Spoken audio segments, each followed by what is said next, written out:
You're listening to the ModernDogTrainer.net podcast, bringing you the best industry tips and topics for professional dog trainers worldwide. Hi there, you're listening to the Modern Dog Trainer podcast. I'm Ines McNeil, founder of the Modern Dog Trainer blog and podcast, and today I'm chatting with Kat Camplin, my co-host, and Nick Hof. Before we go too much further, don't forget to add the podcast to your favorite RSS feed or iTunes podcasts. You can also follow us on Twitter at Modern Trainer and on Facebook. All the links are in the show notes at themoderndogtrainer.net. So put your feet up, grab something to drink, and let's get started. Awesome. So welcome, Nick. Can we start out by just telling us a little bit about yourself? Sure. Thank you so much for having me. So I've been a dog trainer now for about 10 years or so, and I am, excuse me, I am the vice chair for the Association of Professional Dog Trainers. I own my own business, Pause, Look, Listen, in Cincinnati, Ohio, that does primarily just in-home training for both behavior and manners. And I'm also a certified professional dog trainer, knowledge assessed, certified behavior consultant, canine knowledge assessed, certified separation anxiety trainer, and some other things as well. Wow, awesome. The behavior consultant was recently, wasn't it? Yes. You just passed that test? That's true. I literally found out that I passed that the day before Christmas, which was pretty awesome. Congratulations. Yes, Thank you very much. Did you find the test very different from the knowledge assessed? I'm sorry, I'm just going to change the Oh, subject. no. Go for it. No, I totally am cool with that. Yes, I did find the behavior exam very different than the trainer one. So the behavior exam had a lot more emphasis on things like applied behavior analysis, which we really didn't go into at all in the trainer one. Yeah. Right. So definitely a very different kind of test. And I kind of took it at a last minute whim. I saw that the deadline for submitting the application was closing that day. And I was like, you know what? Sure. And so that's how I submitted to take the exam. Fun. Awesome. That's cool. So really the real reason we have you here today Sorry. is because you have done some amazing marketing for your business, and I'm really excited to kind of get into the branding side of things. Like I said, I've just been really impressed with your consistency and professionalism in the branding that you have online and Facebook. So have your branding efforts always been natural, or did you learn about branding practices somewhere else? They haven't always been natural, and it's something that's sort of just kind of continued to evolve, and I'm positive it will continue to evolve moving forward. When I first started out as a trainer, I always tried to keep in mind my business image, because the way that my business is portrayed to both my professional colleagues as well as the general public has a direct impact on how my services are used and how I am seen. And so as I continue to grow my business, I've always wanted to try and make sure that the image is one of the most important things that I find to be of value for me. Wow, That's nice. awesome. Yeah. And I have to say that your branding is so interesting to me, because you sort of balance this sort of fun and cartoonish version, but it looks very high end. So it's like, if you were to create a cartoon for a millionaire, that's what it feels like for me. Was that sort of like your intent, or how did you come up with sort of your practices? So thank you for saying that, because that's kind of what I've been going for. So originally where my kind of branding image as it is now kind of came from is it started with me working with my designer who does a lot of the main design work for my business. And so she's the one who did my logo, and everything's kind of been built out around that. And then a little bit later on, shortly after I started working with that designer, I also commissioned some work from Lily Chen of Doggy Drawings. And originally what I was actually going for is I had recently lost one of my dogs, and I wanted to have a portrait done of him. And after she finished it, I was so blown away by how he looked that I was like, I need to buy the copyright for this and use it in my business. And then from there, I commissioned additional works that were less sophisticated in detail, but that I could use throughout my business. And so it's kind of become this combination of both my original graphic designer's work as well as Lily Chen's, and pairing them together. Nice. Nice. How can other dog trainers come up with a better branding approach to make an impact, kind of like you have? I think honestly, just taking an honest look at what you are putting out in your materials. So it's not unusual, or it's not hidden knowledge that buying these kinds of services from professionals can get quite expensive. But you don't necessarily need to be rich or have a lot of disposable income in order to develop a good cohesive branding and marketing image. When I originally built my first website, I did it all on my own using a site builder from I can't even remember. It's just one of those like basic build your own websites. Yeah. And I spent dozens and dozens of hours working on it, and I got a lot of compliments on it. I had a lot of people ask me who the designer was and how it was done.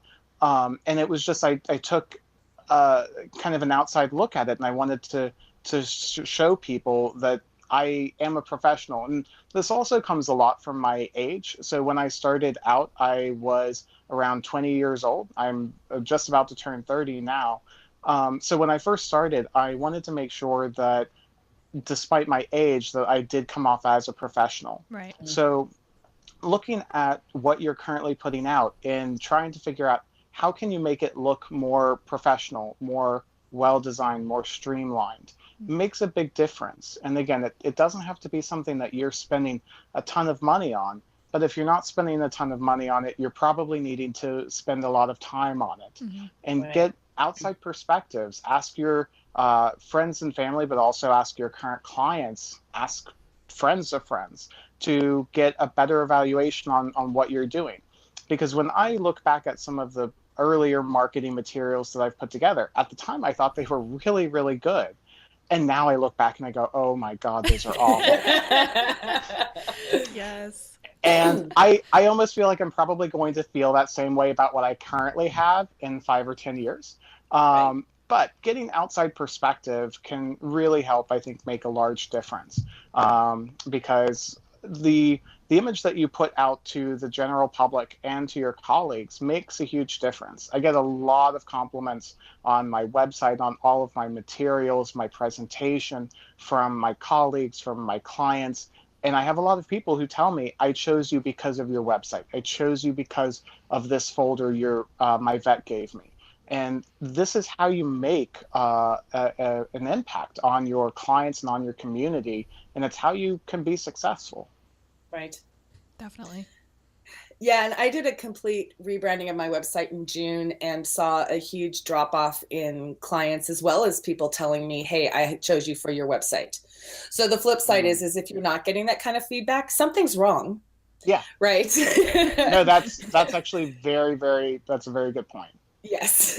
So if somebody isn't saying, hey, you look really professional, or I really like your website and it was really easy to find stuff, then something's wrong, because clients always tell you that stuff. So I am now going through a complete redesign myself. So because that one didn't work.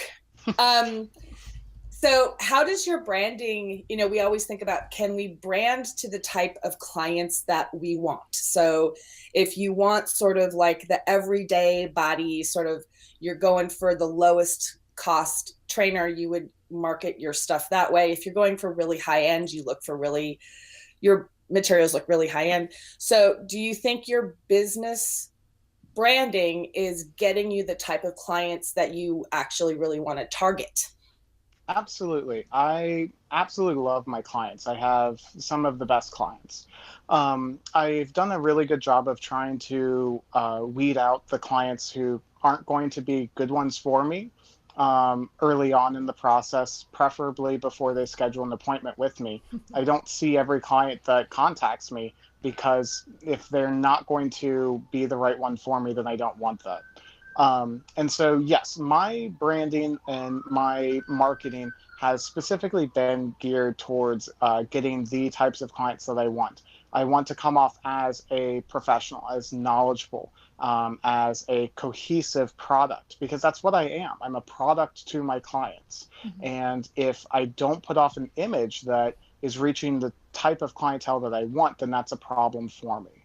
And so ensuring that my materials look sophisticated, look professional. As you noted, I try and balance between both looking very professional, but having a little bit of cuteness there. Mm-hmm. That helps to make sure that I'm not coming off as too stern. I Right. hope not for my clients. And so they can talk to me in a joking manner. We can be very real with each other. So yes, the branding image, the materials that you put out do have a direct impact. And it's something where when I see colleagues or another business's marketing materials, I judge them very harshly. Oh gosh, don't Uh-oh. send links to Nick. Don't post. Because I look at the materials, and it's not just for dog training, it's for all kinds of businesses. Mm-hmm. And I evaluate what they're trying to put across. And sometimes I can see what they're going for and feel like they've missed the mark. And sometimes I can see that they have no idea what they're trying to go for. And so your materials and the way that you brand yourself definitely does impact the types of clients that you find and the ones that will find you. Awesome. Yeah.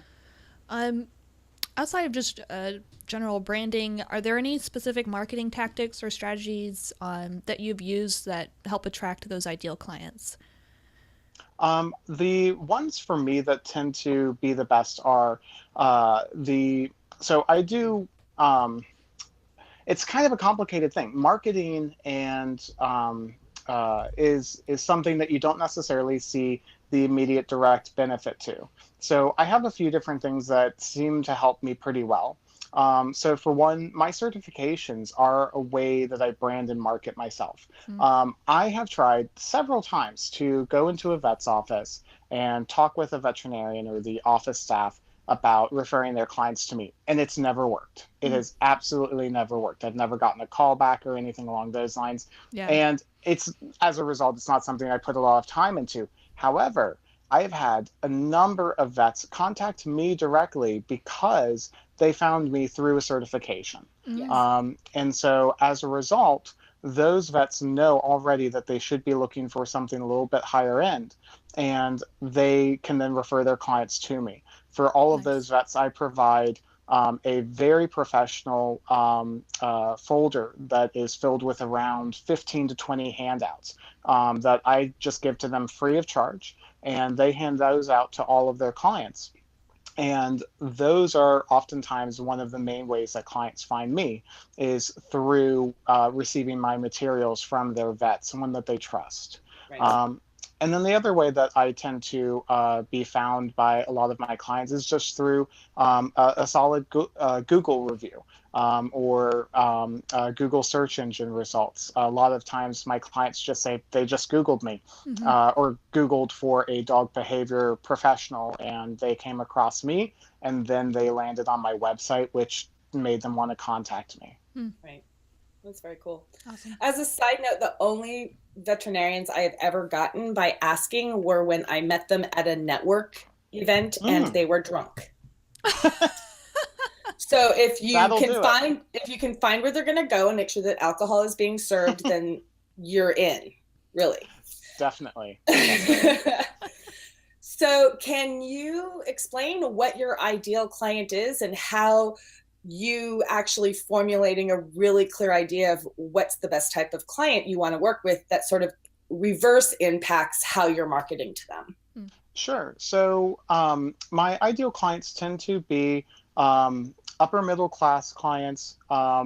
I really service a wide variety of different kinds of clients, but they fall into a few different categories, broadly speaking. So my first clients are typically going to be upper middle class families that have just recently got a dog, or who are now seeing issues that they are looking for help with. The primary service that I offer my clients is day training, which is my absolute favorite way to approach a lot of different cases. And so these clients are going to be people who are understanding that they don't want to be dog trainers. Right. When I meet a lot with my clients, I talk to them and explain the different options for how we can work together. And when I'm explaining day training, I tell them that most of my clients aren't interested in being a dog trainer. And so instead of me teaching them to teach their dog, I can teach the dog for them and show them how to succeed much, much more quickly. I also get a lot of clients who are very dedicated to their dogs. I work a lot with clients who may not be as affluent, but are looking just to get the best help for their dogs possible. When I see a client that is dedicated to doing everything that they possibly can to help their dog, I'm happy to go above and beyond for them as well. We don't necessarily need to do the largest package. That may be the most efficient way to get to their goals, but it may not be the best one for them. I personally also offer my clients payment options to make things a little bit easier for them because my services can be rather expensive. And I understand that most people can't always drop that kind of money just on their credit card alone. Right. And so I try to find a way to work out a way with them. The main thing that I found to help me to kind of get away from clients that I don't like is I do not let clients pay one session at a time anymore. Right. I have found that the clients who insist that they do not want to prepay for a session, or that they do not want to pay for a package or agree to a package by signing a contract, even with a payment plan, those tend to be the most abrasive clients for me, and they don't follow through with their work, and as a result we see real drop off in the training success. So even though I may be able to help to teach them something, if I see a client and I feel like they honestly are not going to put out the effort that they need to for their dog, and even worse, if they're going to then mistakenly assign the failure to me, I don't want them at all. Right. Because if I go through an entire program with these people and they are unsatisfied at the end, then as we all know, most people who are happy with the service may tell one or two people. People who are unhappy with the service will tell a lot of people. Yes. I've been very fortunate so far. The years I've been doing this, I've never received a negative review on any of my business practices. And it's because I make a very big point of finding the right clients for me. When I am talking to a client on the phone, I'm trying to kind of ascertain what they're looking for and if I can be the one to help them. And if I can't, I know 10 other colleagues in my area that may be a better match for them, so I can refer them to them. Right. Yeah.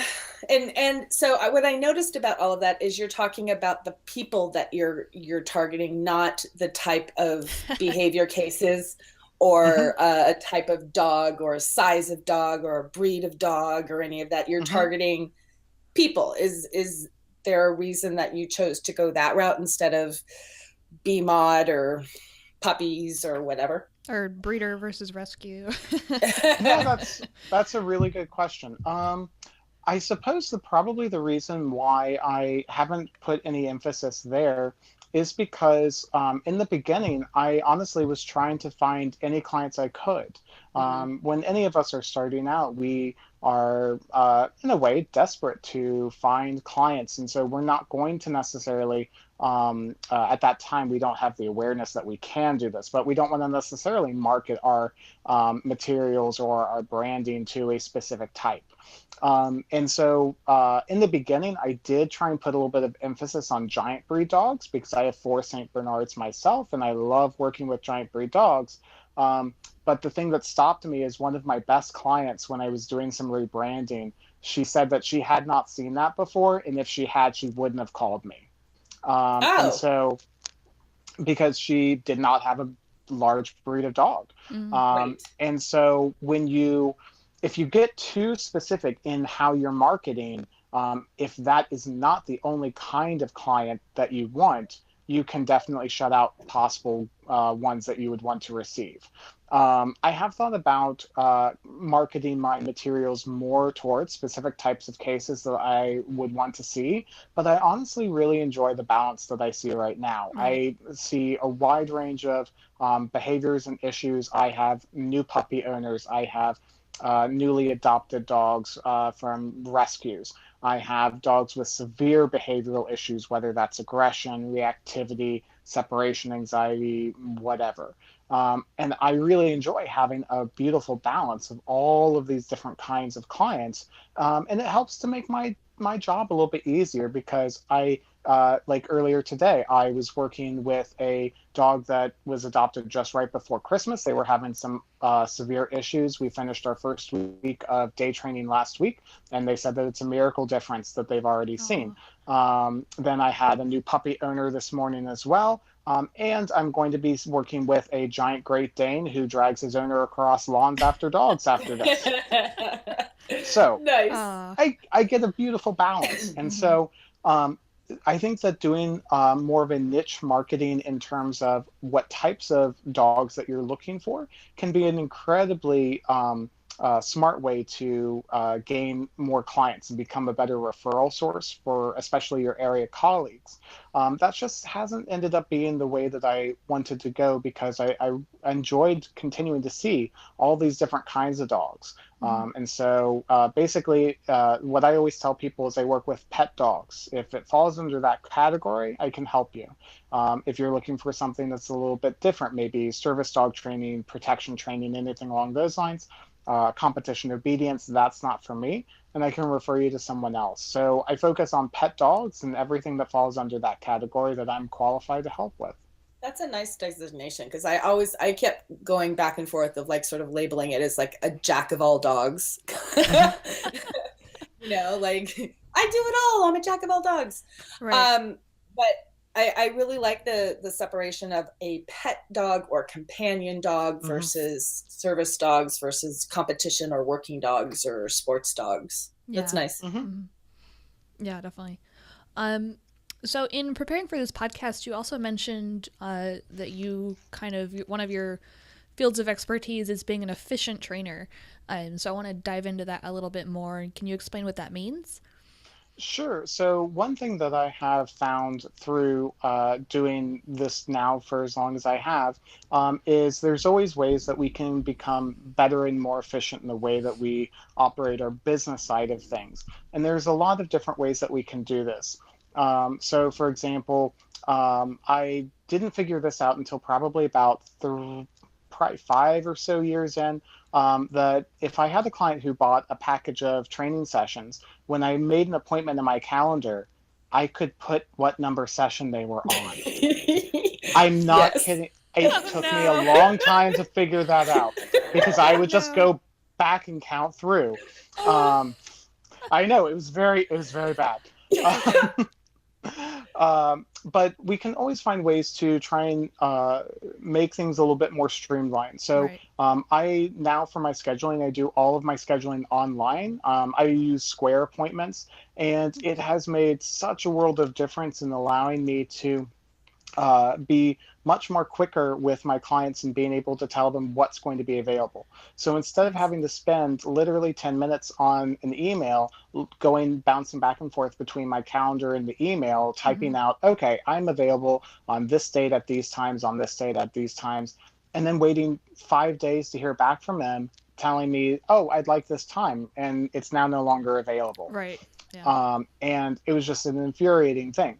And so figuring out ways to be more efficient in my communication with my clients helped to make a big difference. I have tried to figure out what's going to be the best way for me to communicate directly with my clients. So whether that is through text, email, or phone calls, we all have our kind of personal preferences. I actually really like clients who text me because that tends to be an easy, quick way for me to respond to them, as long as it's a small question. And that's what I talk to them about. I say if it's something that I can answer in 2 sentences, a text is fine. If it's something that's going to be a little bit longer or more detailed, an email is fine. If it is something that we need to kind of have a lot more back and forth conversation on, then let's schedule a time for that phone call. But scheduling all of that can be really, really helpful. If you have specific business hours, you can set aside specific times during the day to return phone calls. And that's something that you can even put in your voicemail if you'd like, that you will return phone calls between the hours of 7:30 and 8:30 every evening, so that clients know when to expect to hear back from you. And just figuring out what are going to be the best ways for you to spend your time, your energy. When we are doing efforts for our businesses, we need to be looking at the ROI, the return on investment. That's not just for the products that you're spending on or for your advertising. That's also going to be for your time and effort. So if you aren't seeing a good return on the efforts that you're putting out for your business, then you need to change things around and try something else. Absolutely. Yes. Interesting.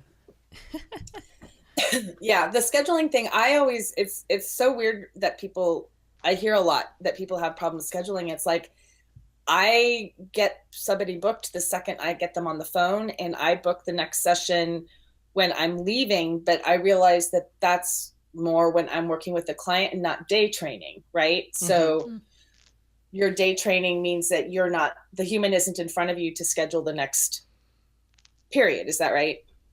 Yeah, correct. I have a variety of different ways that people do it. Sometimes there is a person there, sometimes there isn't. So primarily the place where the scheduling was most problematic typically was going to be when I was scheduling for an initial consultation through email. Scheduling on the phone wasn't a problem, but getting them on the phone, that could be quite a challenge. And so I have people schedule for their consultation directly through my Square appointments, which has been really quick and easy process for a lot of people. I also require prepayment ahead of time, and that allows clients to see at a glance exactly what is currently available and to schedule that very quickly and easily. I've had a lot of clients compliment the process that it took to schedule their appointments. I had one client that I told them, well, you can hop online to schedule. And she's like, okay, I'll take care of that tonight. And then 5 minutes later, I got 10 emails of appointments that she scheduled and sent a follow-up. She sent a follow-up text telling me, oh my God, that was so easy. Thank you. Oh, nice. Nice. That's awesome. So yeah, scheduling, I think the biggest problem that I've always found is through email. If you're on the phone with someone, as long as both people are there, because that's the other issue I run into is I'll talk to one person and they have to check with their partner about when they're going to be available. And so it's at that moment that I tell them, well, you can hop online when they come home, or you can even send them the website and you can schedule it very quickly and easily. I always tell people it takes less than 2 minutes to schedule, and it's very simple and easy. Yeah, making it easy is important. Yeah. And just following up on that, which my brain just went away, but do you have lots of travel time? So my biggest problem with using some sort of canned scheduling thing where you have certain business hours per day is that I'm in LA, and sometimes that 20 miles can be an hour and a half, and sometimes it can be 20 minutes. How do you not have a large area that you cover, or how do you do that travel buffer time? Oh, I actually have a pretty decent area that I travel in. I drive anywhere from 500 to 1,000 miles every week for my clients. So the way that I have my program set up and my scheduling is I have everyone set for a 30-minute buffer time. And I keep pretty close to that. So I do a 1-hour training session and then I leave on time. And almost always, no matter where I'm going, I can get there in about 30 minutes. When people schedule their appointments, if it looks like there may be a difference in time, then I just adjust their appointment in the calendar and with them to make sure that, hey, I'm going to have to move this by 15 minutes, or I'm going to need to move this by 30 minutes to adjust for that. But I'm able to, thankfully, I'm kind of centrally located here in Cincinnati, Ohio, and I can just get about everywhere I need to in about 30 minutes, thankfully. Okay. And one more follow-up on that. Do you schedule kind of like breaks for yourself, like a lunch break during the day? Just so you don't wear out? That took me a while to make sure I kept with as well. Yeah. So I tend to be pretty busy. I usually see anywhere, at this point, I see between 20 and 25 appointments every week. For a while, I was doing 25 to 30. And at those times, I would really just schedule myself an extra 10 minutes to run through a drive-through. And so now, thankfully, what I do is in the middle of my day, I schedule myself a 2-hour break to make sure that I have enough time to drive home, make some food, relax, and then head back out again. So I do 3 appointments in the morning and early afternoon, then I take my break, and then I have 3 more appointments. So I think it is definitely very important to make sure that you're scheduling yourself enough time off, especially for lunch, because that can that you can contribute to some unhealthy habits if you are not giving yourself enough time to find a proper meal. Yeah, absolutely. That makes sense. Is there a single process that really has made a really big impact on the efficiency of your business? Honestly, probably just the square appointments has been the biggest thing for me, I think, because scheduling was always something that would be such a headache. I'd have to set aside literally an hour or more every night to set aside to get all these emails out to confirm appointments with a variety of people, because I have anywhere from 5 or 6 clients at a time up to 10 or 12, depending on what type of appointments I'm doing at that time. Right. And so it could take a lot of time to email clients just for that scheduling. And so the square appointments has absolutely been the biggest boom for making my life a lot easier for scheduling. And then just the use of my smartphone to expedite that process, whether I'm scheduling appointments in front of me in front of a client with my phone, or just being able to confirm all of my appointments that way makes a big difference for me as well.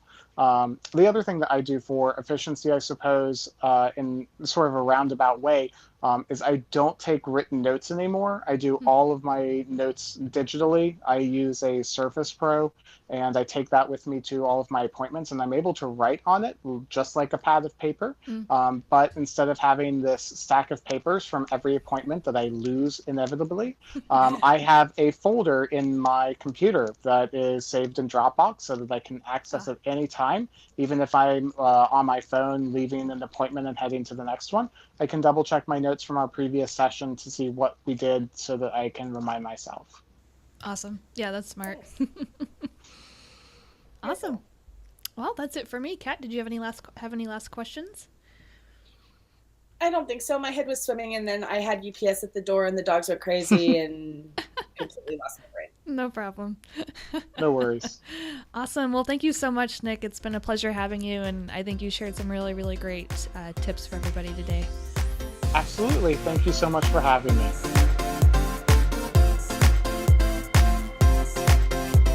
Do you love the podcast? Looking for more to grow your dog training business?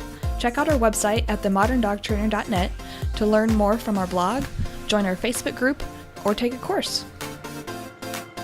Ross Malcolm Boyd edits the program, but he does a lot more than that.